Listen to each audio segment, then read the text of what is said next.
I've been waiting for this section for so long. Oh, shit. All right.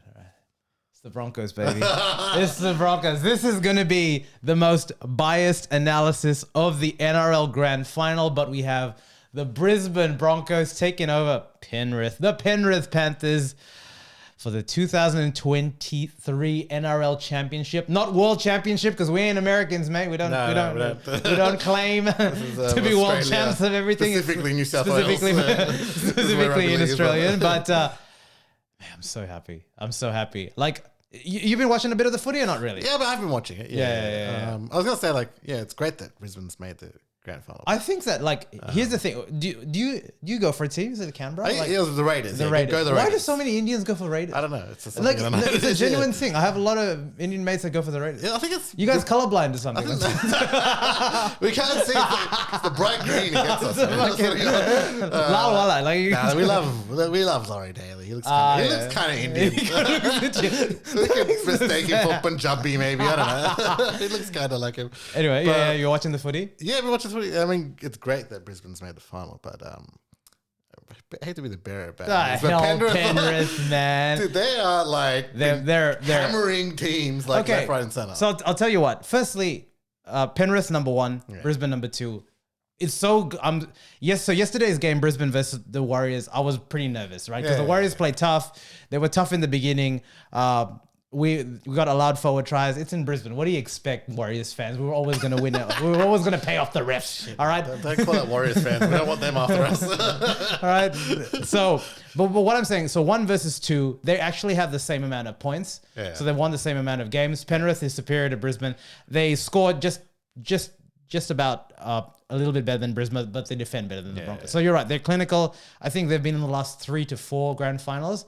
But I think that's what you're right. So Penrith versus the Storm, 38-6. Like, they got trounced. Yeah.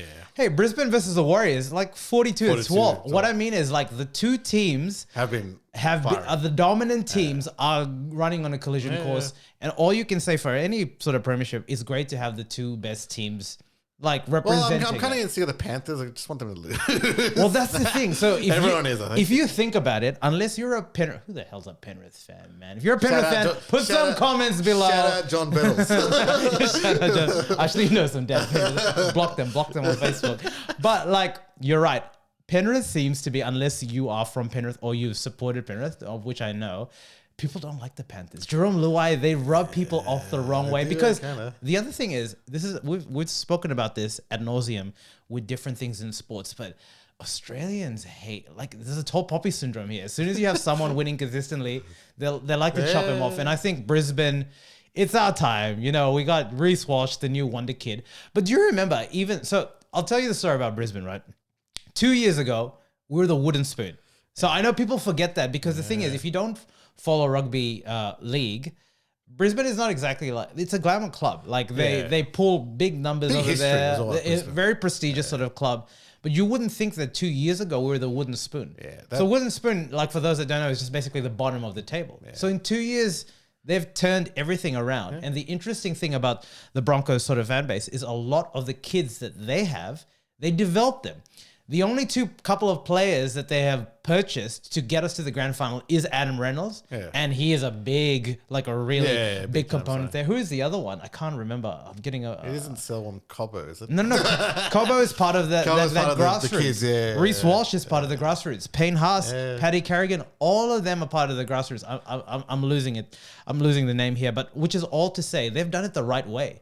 So what happened that 2 years ago was a young team that just needed to basically go through the evolution. They were always studs to begin with. They just needed the maturing there, and they needed the leader, which was Adam Reynolds. So when we got Reynolds, it was a massive thing. When we got, so last year we got Reynolds, we went to we entered into the playoffs or whatever version of it, and we got flogged by St. George. We didn't produce further, and I watched that game. It was horrendous. It was a terrible game. I got so angry about it. This year we got Reece Walsh, and it was Igniter fluid. That guy's a fucking superstar, man. So, like, I mean, if you, like, obviously you're a Broncos fan, right? You're gonna look at things a bit differently. But do you believe that there's a chance now to beat, like, Penrith is very daunting. Oh, Penrith is the idea of beating Penrith with Cleary, with Luai, like, it's a daunting task. Do you believe in the technicalities of it? Like, because I've seen you look at the technicalities of like all the players and the wingers and the 5'8". Like, do you believe that Broncos have it? So this is my biased analysis of this. From a firepower of scoring, we're absolutely as good as Penrith, if not. We have the best singular scoring player or plus offensive player in Reece Walsh. Yeah. For both sides. That's number one, right? Defensively is where the game is going to be won and lost. And I think what's amazing about this finals is both teams are stacked, right? So the NRL has a salary cap, and the salary cap pressures are real. So Penrith are losing some really good players this year. Stephen Crichton, they're going to lose, which is a strike centre. He's a New South Wales representative. And for Brisbane, we lose Herbie Farnworth. We lose, I'm so bad with the names. Anyway, we'll lose one of our enforcers there. Basically, this is as good as it gets before the salary cap starts eating into our players to have it there. And probably one more year of Reynolds, he gets a little bit older there. So I think from an X's and O's perspective, if we played like we did against the Warriors defensively in the beginning, Penrith will put 20 on us because they're very clinical. Yeah. They're very clinical, and our defense does waver from time to time. Yeah. If we can hold them in, or if we can strike first, what I'd love to see is, in your view, a grand final. Do you want we want a grand final to be competitive, right? Back and forth. Competitive, right? But do you want it to be a low-scoring competitive? Or what if they scored 30 points each? You want that, right? And I think... that'd be exciting. That'd be exciting, right? Because I've seen exciting games like 12-13 as well. Yes, that's true. But like that's what... For a spectator, these are the two best teams to watch attacking. So... last night against the Warriors, it was very entertaining. If you didn't care for any of the damn teams. Because as a spectator, as a Brisbane supporter, I hated it because... Reece Walsh would score a try and then he'd throw a damn intercept and they were just scoring back. It was really entertaining, right? So part of me would love like that version where the best attacking guys just constantly keep attacking and you have like 30 points scored each and someone just wins it. But then there's the other part that wants like that. The main thing is you want it competitive. Yeah. And I think we can win and I think we will win because...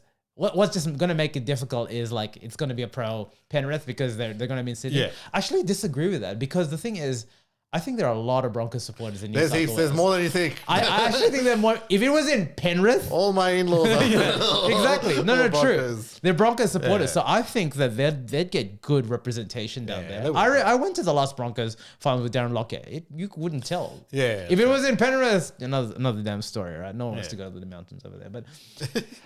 But yeah, I'm so excited, so happy. Go to the Bronx, man. It's gonna be Bronx. It's gonna be big. Like the next week, it's happening, and it's gonna be a spectacle, which is what we want from a final, right? Oh yeah, like an attacking spectacle. We haven't had something like that in a while. I think like the you're right, Penrith. There's a reason you can't get into 3-4 grand finals in a row. Remember the last team to do that were the Roosters. Remember how dominant that Sydney Roosters. And that's the point. When you get to that point, people hate you. Like you just you beat the damn guys. I always hated the Roosters. Like a latte sipping. Latte sipping. Soy pumping. Fucking mochaccino. Fucking clipping. Rooster looking motherfucker. Mustache wear. Luke Curie flipping. I mean, I do like. I love Minicello. I do like a soy latte. It's from the area. It's from Liverpool, actually. Minicello. So is it? Yeah. Minicello's from Liverpool. Bullshit. He is 100%. Those eyebrows. Look it up. Those eyebrows look like they're from Liverpool. Those eyebrows.